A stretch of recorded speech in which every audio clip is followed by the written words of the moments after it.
In the year 1372, beneath the amber skies of a dying autumn, the kingdom of Velmaria crowned its last sovereign. King Aldemar the Solemn, his coronation was whispered to be cursed from the start, held not in the grand cathedral as tradition demanded, but hastily convened within the stone confines of the monastery of Black Root, a place long abandoned by the clergy and feared by the common folk for its blighted earth. The rain that day did not fall, it wept, blackened by soot and ash, as if the heavens mourned the moment a crown touched that man's brow. It's not in the way kings rot from within by corruption or cowardice. No, this was something deeper, darker. It began with his fingers first, the nails, turning black, brittle, flaking like burned paper. The roses in the eastern garden withered overnight. Even the hounds refused to climb the marble steps toward the king's wing. And still, Aldemar ruled. Through parchment and shadow, gave orders that seemed to contradict one another. Let the western granaries be burned, he wrote, while in the next decree, protect the poor with your life. His face, once stern and noble, now bore the cracks of something not quite human. His lips bled with every word he spoke, and yet speak he did with clarity, with strange visions.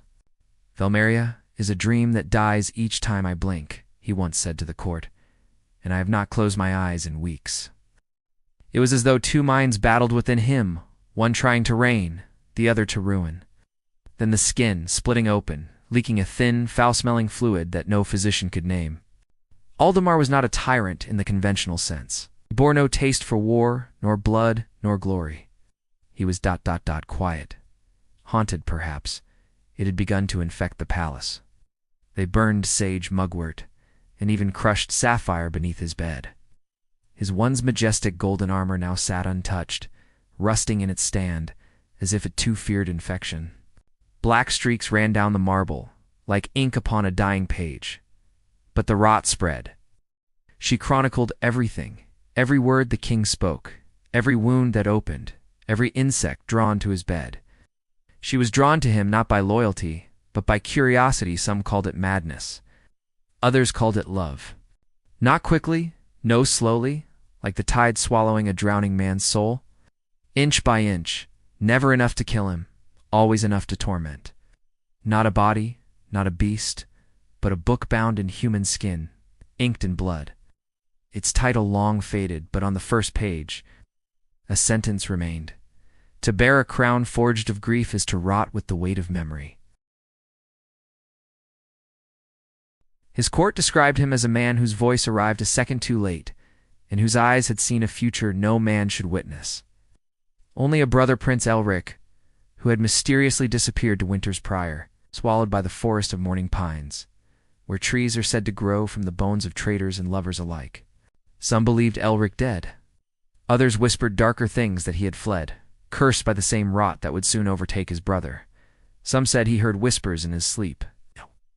Others, that he walked the halls long after the castle had fallen into silence, muttering in tongues lost even to the ancient scholars. He had no heirs, no queen. For Ratias, rot was what began to consume King Aldemar. It's not metaphorically. The royal healers were summoned from across the realm. They drained his blood by leech and silver needle. His chambers reeked of decay, so much so that his servants wore masks soaked in vinegar and camphor to stave off the stench. Birds avoided the tower where he slept. The people began to call him the rotting king.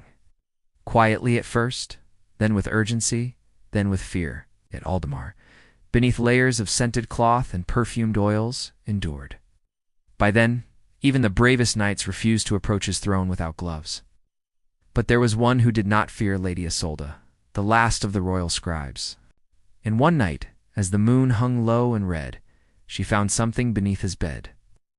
Lady Isolde never spoke of that night again. But from then on, the king wept in his sleep. When he did, the walls wept with him. The rot was no longer just in him.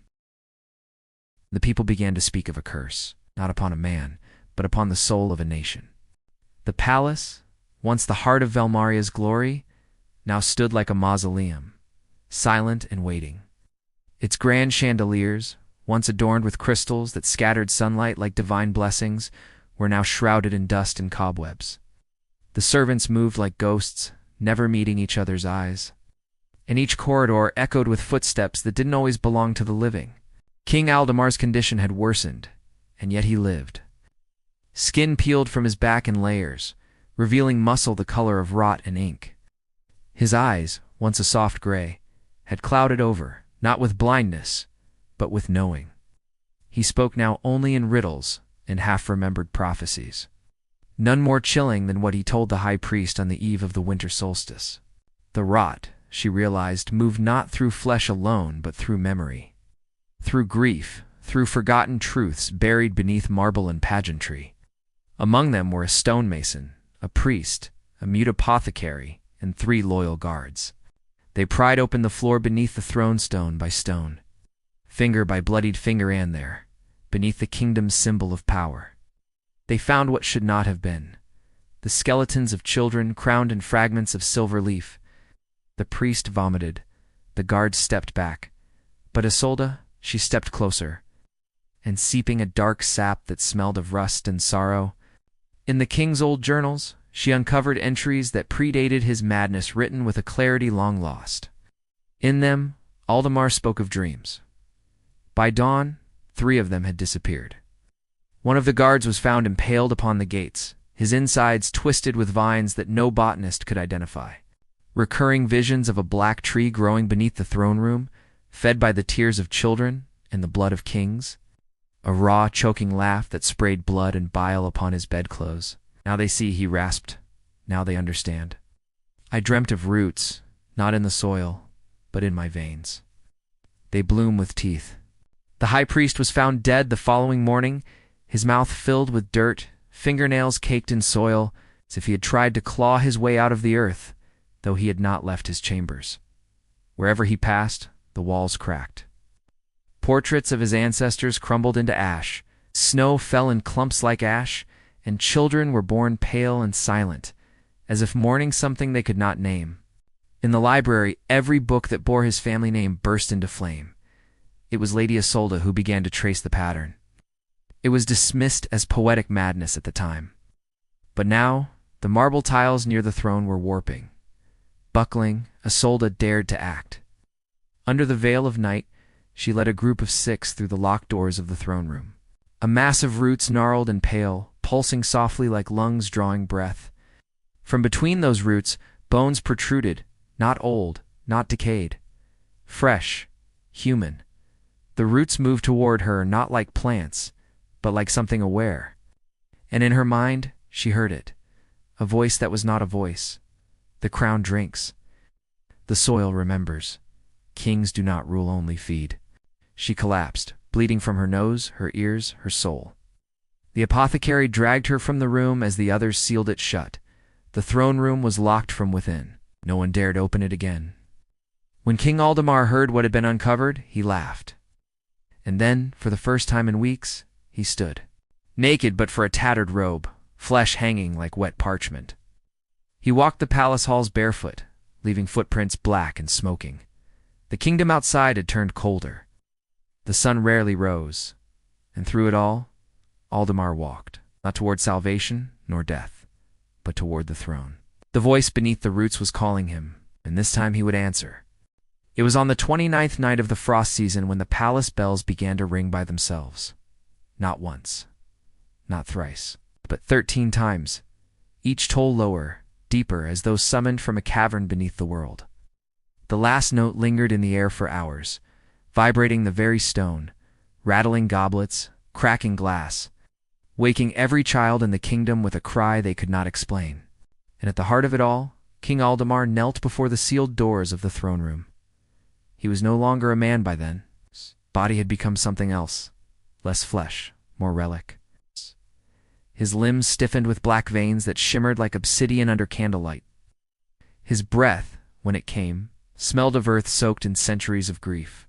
Her hands trembled as she read aloud from it, incantations in a language the monks of Blackroot had long ago died trying to forget. With each word, the stone around them moaned, not cracked moaned. The walls were not walls anymore. They were bone. In its place, a canopy of shifting stars formed constellations that pulsed with the rhythm of a dying heart. The floor was soft, almost breathing, and at its center, still upon its pedestal, was the throne itself. It waited not as a seat of power but as a mouth. He did not speak. He hummed a tune without melody, a dirge that no one had ever heard before, and yet everyone who listened to it began to weep. Because she had come to understand something that none of them could say aloud. The throne was not cursed. It was not even evil. Lady Isolde returned to him that night. With every step, he left pieces behind an ear, part of his cheek. His left hand collapsed into dust as he reached the dais. But he did not falter. His eyes, or what remained of them, were fixed on the throne, as though he had seen it in dreams 1,000 times. Thin, shaken, eyes hollow, she carried the book, the one bound in human skin, the one she had once sworn never to open again. The room trembled. Outside, across the kingdom, every portrait of Aldemar burst into flame. Wells boiled. Birds fell from the sky mid-flight, and then silence. And the door, it opened. Out. The throne room no longer resembled any earthly architecture. Out. The ceiling had vanished, but it had changed. Gone were the golden filigree and velvet. The throne now pulsed with veins, its arms twisted like broken limbs, its back crowned with teeth. Aldemar stepped forward, robes falling away. She lived, but her hair turned white, and she never wrote again. She whispered, in her final days, that she had seen the roots of the throne stretch beyond stone and soil, all the way into the hearts of the people.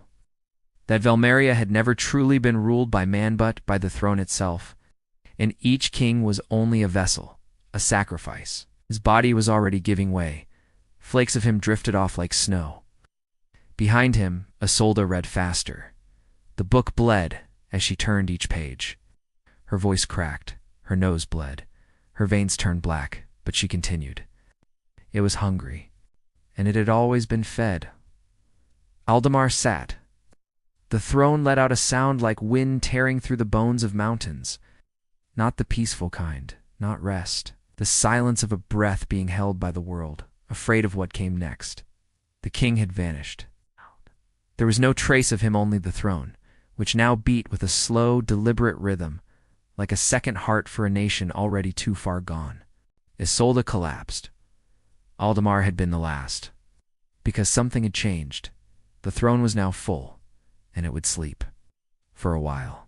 Years passed, and decay. Velmaria did not fall not in the way kingdoms usually do. There were no invaders at its gates, no revolts in the streets, no grand betrayals. It simply faded, as if history, like a careful scribe, began to erase it line by line, where one's shadow moves before their body, where the trees lean inward, as if listening, where the animals do not make sounds. Maps redrew themselves. Merchants forgot its roots. No children in neighboring lands learned its songs. It was not burned away, it was forgotten, swallowed by the very silence that had once hung in the throne room after Aldemar's final breath. For months he had seen them, visions of a decaying king, of blood-soaked marble, of roots that whispered truths too large for the waking mind. He was not the first to be called, but he may have been the last. The castle still stood, veiled in vines and fog. Travelers spoke of it only in riddles, a place where time hiccups, they said. But there was one man who returned. The roses there had no scent, no thorns. Their petals were the color of bruises, and in their midst stood a statue, a chronicler from the East Galax of Varel, drawn not by greed nor legend, but by dreams. He found the palace's expected, its gates rusted open, its halls cold and blank. She was kneeling, head bowed, hands outstretched as if still offering the book that had condemned her soul. And in those dreams, it remembers us not as kings, not as servants, but as seeds. And soon it will wake. Her eyes, carved in stone, were wide with terror and reverence in equal measure. The throne room door still stood untouched, yet the air behind it pulsed with warmth. He did not open it. Instead, he followed something stranger, a child's laughter, echoing faintly through the garden long dead, yet somehow in bloom, of the animals that gathered outside its doors not as a god, But he spoke to no one in town. He stayed for 7 days and 7 nights, and when he left changed. Lady, or what remained of her? The sculptor unknown? The pose uncanny? Calyx documented everything. He wrote of the throne's hum that could be felt through the stone walls. His journal, now sealed in the catacombs beneath the ivory archives, ends with this passage. The throne is no longer hungry, but it dreams. And here, dear listener, is the most unsettling part, because this is not merely a tale of a forgotten king, or a haunted throne, or a land dissolved by silence. No, this is a mirror. For every time a leader craves power above people, for every nation that builds its monuments atop suffering, for every soul who thinks they can wear the crown without cost, the throne stirs, and it remembers the taste. Velmaria may be gone, but the rot always finds